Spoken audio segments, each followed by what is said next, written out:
दिन में कम से कम एक बार खुद से ज़रूर बात करें, अन्यथा आप एक उत्कृष्ट व्यक्ति के साथ एक बैठक गंवा देंगे। किसी दिन जब आपके सामने कोई समस्या न आए, आप सुनिश्चित हो सकते हैं कि आप गलत मार्ग पर चल रहे हैं। जिसने भी किसी का साथ ढूंढा, समझ लो उसे सफलता पीछे छूट गई, क्योंकि भीड़ कभी शिखर पर नहीं पहुंचती। एक समय में एक काम करो और ऐसा करते समय अपने पूरा आत्मा उसमें डाल दो और बाकी सब कुछ भूल जाओ।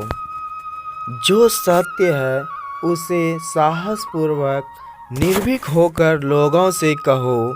उससे किसी को कष्ट होता है या नहीं, इस पर ध्यान मत दो।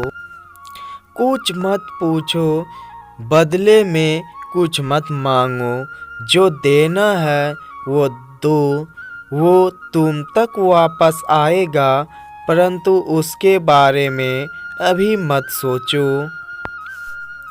मुझे इस बात का विश्वास नहीं कि वह भगवान जो मुझे यहाँ रोटी नहीं दे सकता, वही मुझे स्वर्ग में अनंत खुशी दे सकता है।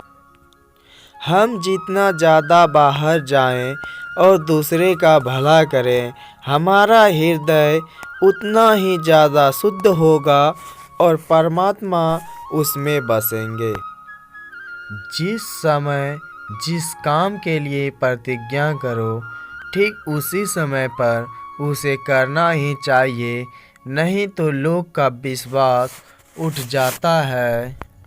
हे महर्षियों, आप ठीक ही कहते थे। जो किसी व्यक्ति विशेष के आश्रय रहता है, वह सत्य रूपी प्रभु की सेवा नहीं कर सकता। कर्म योग का रहस्य है कि बिना किसी फल की इच्छा के कर्म करना है।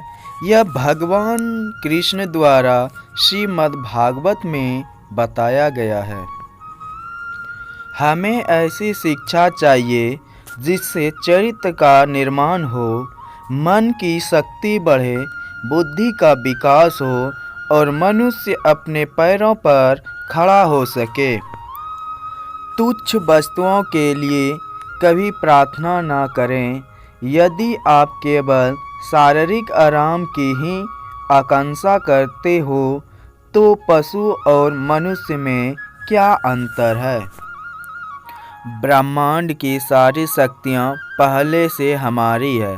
वो हम ही हैं जो अपनी आँखों पर हाथ रख लेते हैं और फिर रोते हैं कि कितना अंधकार है।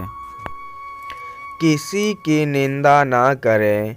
अगर आप मदद के लिए हाथ बढ़ा सकते हैं तो ज़रूर बढ़ाएं। अगर नहीं बढ़ा सकते हैं तो अपने हाथ जोड़िए, अपने भाई को आशीर्वाद दीजिए और उन्हें उनके मार्ग पर जाने दीजिए।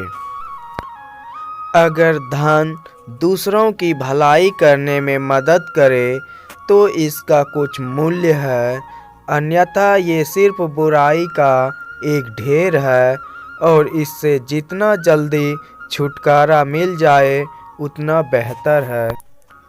भगवान की एक परम प्रिय के रूप में पूजा की जानी चाहिए। इस या अगले जीवन की सभी चीज़ों से बढ़कर